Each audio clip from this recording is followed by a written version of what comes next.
Let me introduce our next speaker. So CSO Insights has been known for years, just with its name, right? Chief Sales Officer's Insights, to give us the research into chief sales officers and sales leaders. And they do annual studies.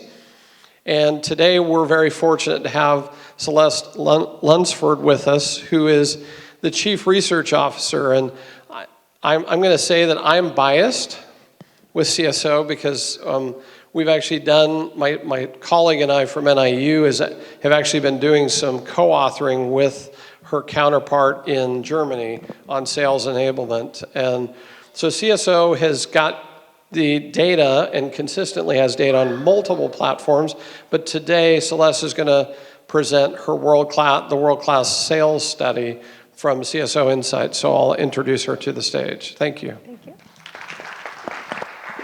Thank you, sir. Hello, thank you for coming back from lunch. So I have the pleasure of running CSO Insights. And what we do at CSO Insights is we just study sales effectiveness. And we've been doing this for a little over 25 years. I won't say I did all of it myself. So what we look at is basically 2 buckets of data. And we look at it on a global basis. We look at practices. So what is it that sales organizations are doing? We've heard a lot today about challenges, right? Buyers are changing, salespeople are changing, lots of stuff is changing. But what are sales organizations actually doing about it? The second bucket of data we look at is operational metrics, because we're in sales, that's the results, right? We need to know of all those things that you could be doing, which are the ones that tend to point to the greatest level of results. As Dr. Dover said, we do this every year. We collect hundreds of different metrics, and we go through all that statistical analysis. What we found this year was kind of interesting, that we saw some discrepancies in the data that we collect. So on the positive side, revenue plan attainment went up for the 3rd year in a row. So that's whether or not an organization is making the number. And most of the organizations, there was about 1,200 in our study, were. Dr. Dover showed a slide that showed that we bottom out on quota attainment in 2016. Quota attainment is the percentage of your sellers that are making goal. And we're on a little bit of a slight uptick now. So we're about 55%. Now, you don't want all of your sellers to be making goal, because if they do, your quota setting system's broken. But what you want to see is like 65 to 70%. And right now, as an industry across the world, if you look about 26 different industries, we're somewhere in that 55% range. But again, to give credit where credit's due, it's up a little. Now, what's interesting is you take a step back from the end numbers, the ones that we monetize, and you look at the leading indicators, they were flat. So things like win rates, what percentage of forecasted deals do we win? Completely flat. Conversion rates, how am I pulling things down through the funnel? Also flat. If you go to the far side of the slide, there was a bunch of things that we saw actually declining. And some of those were seller practices. So because we've been doing this for so many years, there's a set of seller practices that we ask questions about. And those would be things like opportunity management. They would be things like call skills. They would be things like account growth, prospecting, business development. We ask about 16 of those. 15 of the 16 are down versus what they were 5 years ago. Anybody have a guess which one went up? What do we as sellers do better today than we did 5 years ago? Any guesses?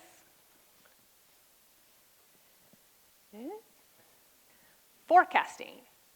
Because we sucked at it 5 years ago and we suck at it today. So we gave ourselves very low scores on it as sales leaders 5 years ago, and we still give ourselves very low scores on it, but statistically just not quite as bad.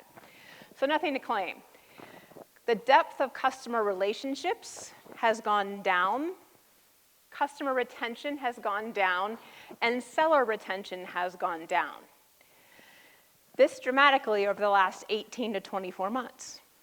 So you step back at this as a researcher and you look at it and you say, well, how are we making our numbers?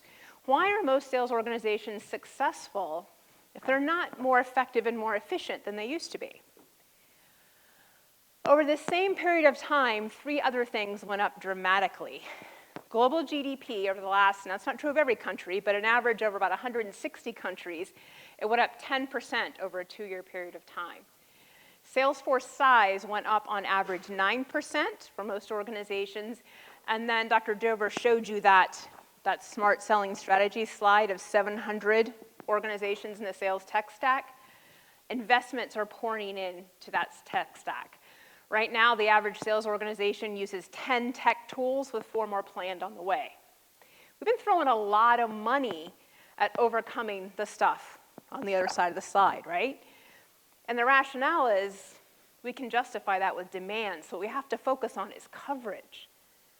The problem is, and people are starting to throw around the R word, but even if we don't do that, if the GDP around the world slows and doesn't grow as much, we'll never be able to throw that much money at solving the problem. So we have to look at how do we get better at the stuff on that side of the slide. So what do you think causes that? First is there's a process problem. Now I will say, across the world, most sales organizations are getting a bit better when it comes to formality of sales process. However, only 20% are at that level we call dynamic. Dynamic sales process means you've defined it, you've aligned it to the customer path, right? You understand how it connects with customer success, with marketing, the things that bookend it, and you understand that's not a harsh handoff, it's pretty integrated, and you're using analytics to refine it over time. Most organizations aren't there, and in fact, 50% still have random or informal sales processes. Second problem we face as sales organizations is we have a talent problem. Now, attrition is always going to be part of sales. It's just how the career path works. However, right now, we're running a high of around 16 to 17%, much higher in specific industries. Now, if you throw on the 9% that we're growing as sales organizations, we're doing a lot of hiring. 84% of sales leaders don't think they have the talent today to succeed in the future. So doing a lot of hiring, we're not doing the best job at it. And if you look at the cost, it takes 4 months to find the right person, 9 months to get them to ramp up to full productivity. And if you're looking at complex B2B sales where you might have someone carrying a $2 million quota, it's over a year. So if you're not hiring for that 25% to cover your attrition and your growth, you're not doing that well, you've got a big talent problem that's hard to monetize sometimes, but really significant. We have a technology problem. I've got 700 of those little applications that can do everything from sales engagement to prospecting to business intelligence to activity management. Most of them use the CRM as a backbone. Less than a quarter of sales leaders said they're really confident in the data that comes out of that CRM system. Also, less than a quarter said they were really confident that their CRM was a productivity driver. And then finally, we've talked a lot about it over the last several presentations, but we all share a buyer problem. Now, the good news is we surveyed about 500 B2B buyers. Most of them don't hate us, so that was good. However, the praise was faint. So 62% of those buyers say, salespeople meet my expectations, and we even gave them options. Would you prefer to go B2B commerce? No, I still get value from my salespeople. Now, the problem with just meeting expectations but not exceeding them is this. Most buyers, and this reflects the last presentation we just talked to, don't see their salespeople as business problem solvers, right? So I don't mind my sellers. They're okay. They serve a function. They help me in my buying process. But I don't really see them as someone who solves my business problem. Now, that's one of the reasons, combined with all the stuff we've talked about today of customers doing more research on their own, we looked at the decisions that had already been made when buyers prefer to engage a seller. And 70% of them said, I'm going to figure out my needs, I'm going to prioritize them, and I'm going to get it to the point where I know what solution I think I need, and now I'm going to invite you in to pitch to me what I've already decided. And I put you in a little box, right? And when I do that, 68% of them said, I don't really see a difference between the person I picked and number two. The sales experience was slightly better for the one I picked, but I really don't see that much differentiation. And that's because I brought them in so late and I put them in such a little box and I told them exactly what I wanted them to tell me. It's kind of hard to stand out. And so the problem is it would be easier for us to solve the problem. Buyers hated us. We would just stop doing the things that they hate. They're apathetic, and that is a much harder problem to solve. Because they don't hate salespeople, they just don't see a lot of value in those interactions. So a lot of people will ask, is sales a dying profession? And there's clickbait articles out there that'll say, hey, salespeople are going away, all that good stuff. And let's face it, your B2C life is way more interesting than your B2B life. We still think there's clearly a place for salespeople. There's clearly a place for live interactions, even if some of them are asynchronous, there's still a role. But it's not necessarily the role that a lot are used to, and sales organizations are going to have to put in a lot of change. So where do you start? So if you go out right now on Google, and you Google sales transformation, you'll get, depending on which country you're in, 270 million pages that pop. And there's probably 270 million options for where you should start. So when we dig through all of our data over the years, what we look at is, what are the very best to do? And the one thing that we know is that world-class sales organizations have a systemic approach to selling. Doesn't mean that they're not flexible, doesn't mean they're not agile, but they look at sales as a system, a whole bunch of moving components that have to stay aligned. So what's a sales system look like? Any good model should start with the customer, but what you'll find is that a lot of organizations, the idea of customer is vague. We're customer-centric, we surround the customer. We put the customer first, right? It's more tagline-oriented.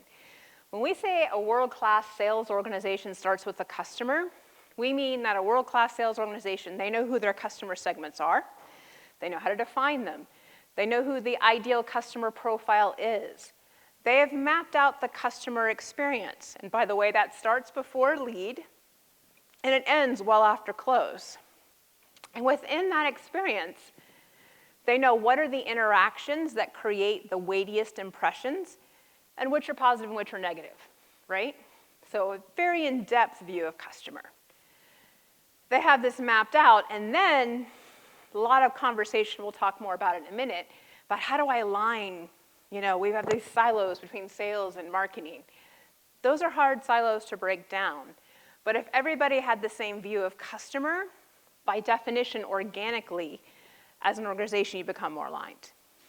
So once you understand that, you got to wrap customer engagement around it. Our presentation over lunch was about how buyers prefer to be engaged, varies a lot by individuals, and it's varying a lot over time. And you have to think of that in 3 different stages. How am I, as a sales organization, initiating opportunities? And this is where that blend of sales and marketing comes into play, right?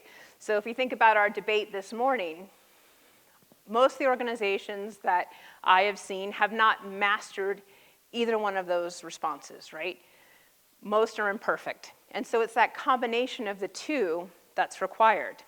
So if I'm a salesperson, I'm worried about things that used to be in the world of marketing, right? I'm worried about my personal brand, right? My individual brand. I'm putting together content marketing strategies.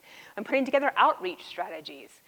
On the flip side, you've got marketing, and I'm doing account-based marketing. I'm doing ABM, which is one-to-one. So there's a lot of blurring between how you initiate opportunities. And there's value to both, and most organizations are trying some blend of the two. How do I manage that opportunity through close? So there was presentations earlier today. That has changed, right? We've evolved to this educator model, this perspective model. Salespeople have to provide thought leadership, they have to provide insights, and they have to help the buyer make the next decision in their sales journey. And then growing relationships. 70% on average of revenues come from existing customers. The vast majority of sales organizations are way better at renewals than they are expansion. And in fact, most of their existing customers, the revenues get smaller in the out years. And so this is where that partnership with customer success, and what Dr. Dover was talking about is what's sales and who gets enabled, If you're not engaged with customer service and customer success and at least sharing data, then that's a much harder nut to crack. So then you get to people, right? So this is the process. So here we've got process, skills, and methodologies, which are 3 different things. How do I staff up an organization, which may be sales and SDRs, sales, SDRs, customer service, customer success. I start with, what's my people strategy? What's my coverage model? What does my role structure look like? And am I getting that right? Got to do constant assessments, right? What creates successful salespeople is different, and it changes all the time. And unlike a lot of traditional ways that HR might look at a role for succession planning, most salespeople don't want to be leaders. They make less money, and they work more hours, and they spend more time forecasting. Most salespeople want to be engaged. They want to do different things. They don't necessarily want most of your jobs. So how do you give someone engagement and career development when it's not a traditional move to the next role? I mentioned we're doing a lot of hiring. It's very expensive and wasting a lot of money. There's the development of people over time. We spent a lot of time talking about sales training and sales enablement today. And then reward and benefit. And there's a myth that likes to be perpetuated, usually by people in HR, hopefully no one here is in HR, that salespeople are coin operated. That's not really true. So when you look at the research, what you want, though, is many times the compensation plan that you have in place is counter to the customer engagement ring. So what you're not looking for is, hey, I got a right plan that'll motivate people. It's, I got a plan that's aligned with how I plan to engage our customers and is not trying to motivate people for a different behavior than what they're bought into, right? So it's not so much I'm going to motivate them to do something, it's I'm going to stop getting in the way of them doing what they want to do and what we want them to do. And then the last layer is infrastructure, performance support. I know what I want people to do, got the people to do it. It's a complex world and they need help.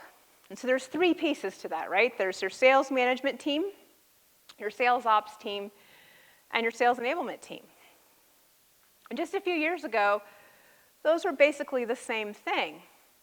In a world-class organization, they're very distinct, even if structurally they're sort of aligned together. Sales management is about the teaming, the communications, the marketing planning, the development. Sales ops is your sales process.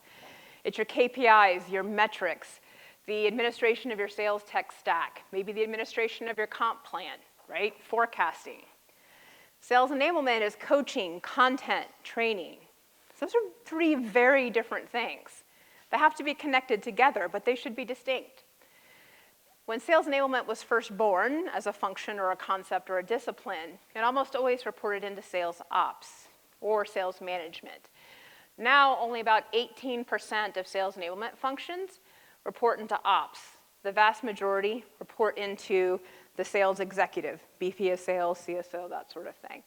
So that these 3 can work as a triad on equal footing, right? Versus one, tucked underneath the other. So underneath each of those are an infinite range of possibilities. So if you think about, well, what do I do to transform sales? As a sales executive and a sales manager, you can pull any one of those levers and they'll impact your metrics. In fact, the bummer is there's none that aren't important. There's no way you can get an organization to focus on a list that big. It's just not possible. And because you're customer facing, you have to be thoughtful about how much change you want to execute at once. If you just pick one thing, it's not going to be enough to change as fast as your buyers are changing. If you pick half a dozen things, it's too much. You'll disrupt the sales organization, you'll disrupt sales relationships, and you won't be able to recover. You don't get like a rebuilding year in sales, right? So the question that we had as a research organization is, which 12? Which ones? So statistically, so we talked about correlation in some of our last couple presentations. We looked at efficacy of all those different practices. How good are you at opportunity planning? How good are you at forecasting? And we compared those to 7 metrics. We looked at win rate, loss rate, no decision rate, voluntary, involuntary attrition, revenue plan attainment, and quota attainment. And what we said is, how strong is the relationship between good at this practice and impact on all those metrics? And the criteria was you had to have a strong impact across the whole set. So you couldn't have a practice that seemed to be pretty good for quota attainment, but was terrible for attrition, right? Because as a sales leader, all of that costs you money. So we distilled a very huge list down to 12. Now, in the time I have left, I'm not going to be able to go through all 12 in detail. So take a picture of this. We are a research organization. We did write all this up into a report. So you can get all 12 from that link. There's also a little meter we created, so you can rate your own sales organization on how well you think you do at the 12. And then a little red, yellow, green gauge pops up, and you can compare yourself to the world-class sales organizations, as well as the whole body of 1,200 that participated. So that's a fun Cosmo quiz for you. So here's the 12. And they actually divided up, and this was just the way the statistics worked out. There ended up being 4 in each ring. So the first ones in customer engagement were kind of interesting, because you'll see as we go through the list, there's some big hard nuts to crack. There's some little things that might seem a little bit more tactical, but all makes sense when you think about why they might have been the ones that popped to the top. The first is the hardest of all 12, and that's what Jen talked about this morning at Microsoft. I had to connect sales and marketing and service and customer success, right? Having the 3 of us work in 3 different silos doesn't create a lot of synergies. This can be very hard to overcome structurally. A lot of organizations are starting to migrate to a revenue model. So I might say, I'm going to create revenue operations. Channel ops will be under there, sales ops will be under there, marketing ops will be under there, which is great. But the key is, are you sharing data? Is there a single point of truth from the customer? Do you have common processes? So my advice to organizations where you're like, you know what? I'm not going to solve the sales and marketing challenge in the next 90 days, is how do you chip away at that through initiatives? So for example, the second practice was value messaging. So most organizations have value messaging. They have marketing messages that are designed for one-to-many. They have sales messages that are designed for one-to-one, and they're not aligned. So what aligns that is having a common framework. And that's where sales enablement can come in and orchestrate between sales and marketing to create that. So that's a great example of an initiative where, hey, I can't fix the sales marketing issue in my organization, but I can sponsor an initiative like that. Number 3 was consistency across channels. So we talked a lot today about how buyers are interacting with lots of different channels, and they have channels that they prefer. But even the ones they don't prefer, they still interact with. So you'll find that once you get to the person to a position of closed won, they will have interacted with bots. They will have interacted with SDRs, with account executives, with distribution partners, with product engineers, with customer success people, project managers, customer service. If those interactions are not consistent and they don't feel like part of a cycle or a relationship, then I'm starting over with you every time. So some of the implications of that are the vast majority of sales enablement organizations only work with sellers, right? So that's a very small part of the interactions that should be happening in this customer engagement ring. And the last one that was kind of surprising to us was sales calls. So sales calls have been around since sales has been around. And so it struck us as a bit surprising that it would pop as a top 12. Because to hit top 12, you have to be really differentiating. What we found is, despite the fact that sales calls have been around since the beginning of time, 43% of organizations overall in our study said they were really good at it. However, if we looked at the world class, we'll talk more about what our world class is, they were the best of the best. They were almost universally good at it. And sales calls are the building blocks of relationships. And if we talk about the fact that we need to provide insights, we need to provide perspective, in practical terms, the way that's executed is when I'm talking to you, or I'm emailing with you, or when I'm interacting with you in some way. There are less sales calls in most sales cycles, and even at the enterprise seller level, more of them tend to be virtual. However, organizations who do this well had much better win rates. So it's worth going back and thinking about how you do sales calls. I worked with a colleague once, and he had what he called Vendor Olympics coming up. So he had this big RFP that was due, and he was being brought in for like 3 hours to present, right? And all 3 of the finalists were, and he flew us all to a hotel, and we rehearsed it, and we went through it, and we brainstormed what questions could they ask, what would be the competitive battle card, right? 99% of this guy's sales calls were him calling people to check in and see how they were doing, right? So in his mind, there were some sales calls where he needed to really prep for, and the rest were kind of informal. What buyers in that study told us is everyone needs to be good. Everyone needs to be concise, compelling, crisp. Don't waste 10 seconds of my time, right? So be thinking about the prep you're doing for all of them. There aren't any wasted check-in kind of calls anymore. Now, the next 4 were in that talent ring, right? And those were kind of interesting. And the first was that there was a talent strategy. In the past, you would have thought of a talent strategy as something HR owned. In a world-class sales organization, the CSO owns it. And he or she looks at their talent strategy just like they look at any other part of their go-to-market strategy. Because, by the way, it's probably costing them as much or more. But in a lot of organizations, you just don't think of it that way, right? So I manage my pipeline. I look at my funnel of opportunities. But am I looking at my funnel of candidates as a CSO? In a world-class organization, they do, right? The CSO takes ownership of that. They have a culture of continuous development. And I would say of the 12, that one's the squishiest, right? So some of the ones we've talked about are you need a strategy, you need these big things done.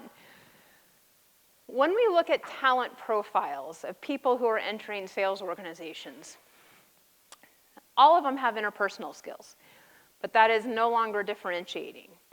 Some of the differentiating traits that are popping up now are things like learning agility. So you've got people coming into your organization. We had a conversation earlier about generations, and a lot of them are coming in for just 2 years, just 3 years. They are hungry for information. They want to learn.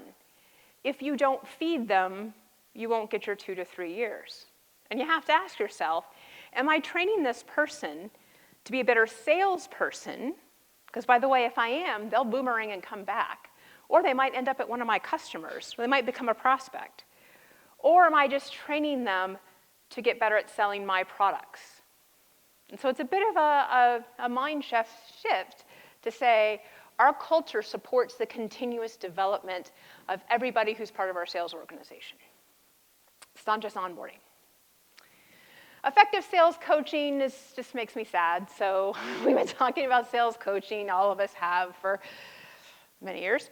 60% of the organizations in our study took an informal approach to coaching or left it up to the individual managers. So the ones who had a more formal approach had much better quota attainment. They had more sellers making goal. So this is the kind of thing as an industry we've just gotten used to, lack of coaching. For those of you in sales enablement, sales executive roles, this is a problem to come back and solve. It's time for us to stop just being used to it. This is one we can solve for. And the final one here was formal assessments. So this was kind of interesting. We found that the top 20% of sellers in a sales organization are running anywhere between 50 to 60% of the revenue. 2/3 to 3/4 of organizations, depending on the industry, do not assess their incumbent sales force. So they don't actually know why those people are so successful. So now you have an opportunity cost because you can't make the rest successful. And you have a risk because if one of those people leaves, you're not going to be able to replace that necessarily. Once you do that assessment, it drives the full human capital management life cycle, right? If I have information on Celeste, I might coach her differently. I might look to see if she has potential to be a manager. Maybe she doesn't want to be, but she might be a mentor. But I need that data-based approach. When you reach out to sales leaders and ask them what drives success in their organization, they don't know. They will come up with, so-and-so is tenacious, they're persistent, They don't know what the differentiating traits are. They know how to describe people, but they don't know half the people they fired will have the same traits they describe. So the person they just let go on a performance improvement plan will have been tenacious and had good interpersonal skills. So you need the data to do that. And once you have that, it changes your development and runs you back into your hiring cycle. So organizations who use hiring assessments that are data-based are more successful. Now, the last ring on the outside is that performance support ring. Now, this one was kind of interesting because here we've got, infrastructure. You've got big things in here. But if you look at the practices, there were some big things and some little things. So the first was aligning sales, management, ops, and enablement. And what we find when we go into an organization is that they're usually not philosophically aligned. They're usually pretty good at understanding, here's the business strategy, here's the go-to-market strategy, here's how I support that. The problem is they're so busy. So those three functions have so much on their plate, and they're running so fast that they get out of sync. And when they do, what happens to those people at the middle, the ones trying to engage your customers, is they're the ones trying to synthesize it all and pull it together. So they're like, hey, sales ops told me in 95 emails that there's a new field in salesforce.com or MSD that I need to fill out. Meanwhile, sales enablement has invited me to a training session on business development, which kind of seems related, but maybe not. And by the way, my boss just sent me an email and said he needs a worst expected best spreadsheet for forecasting because we're not really going to go with what's in the CRM. He's going to build his own spreadsheet, and that's what I need to do. Now, as an individual salesperson, I'm probably going to go with what my boss said, but I have no time, and I don't have the context to pull all that together and go, actually, they're all saying the same thing. They just haven't got their ducks in a row. And so in a world-class sales organization, they align this. And then sometimes it requires a bit of governance and formality. Like we're going to have regular meetings. We're going to have joint charters. We're going to have joint measures. We're going to have some governance. We're going to make this work together. Because otherwise, it's not that we don't believe in the same things. We're just raining all this change down on salespeople, and we're leaving it to them to try to interpret and prioritize. Now, the next two are interesting because of all of the 12, you look at those and you're like, really? Those seem kind of basic, pretty tactical. First was call planning tools. Huge difference in win rates and quota attainment if you were using call planning tools. And the second was just being good at forecasting, which, as I mentioned, most organizations aren't. And so it was really interesting to see the huge difference in organizations that were. What this comes to is efficiency. So there's one thing to say, I know what my customer engagement approach is. I'm going to do the right things. Efficiency says, how do I do them more cost effectively? How do I do them faster? Today, only 30% of a seller's time is spent selling. And managers are spending twice as much time on forecasting, admin, and reporting as they are coaching. So the real magic of those two is that it creates more selling time and more coaching time. Those are the efficiency drivers. And the last one was kind of interesting because it was data strategy. And traditionally, you might think of data strategy as IT owns that. They keep, or maybe sales ops and IT own that. And that means keeping my data deduped, keeping my data cleansed, being able to pull data in and augment it. No, we're talking about data strategy at a whole different level. And at this level, the CSO owns it. So yeah, sales ops absolutely needs to dedupe your data, cleanse it, augment it, all that good stuff. But the CSO in a world-class sales organization says, we're going to be data-driven, right? And I'm going to connect us in this outer ring to the rest of the enterprise. And I'm going to scrape that data too, right? So what data does customer success have? What's the stuff that we should be getting from Marketo that we aren't? And I want to be our advocate in the organization to pull that data together. And when we do, we can start to actually experiment with some of these AI tools. Most organizations haven't gone hardcore at AI yet, but the ones who've been experiencing it with their tech stack, once they get their data clean and the algorithms right, they're seeing lots of efficiencies and effectiveness. So the beauty of AI is it doesn't just make what you do faster or automate something you're already doing. it helps you see possibilities that you wouldn't have seen before. But to do that, the CSO has to be championing that, right? That's something all sales leaders have to be.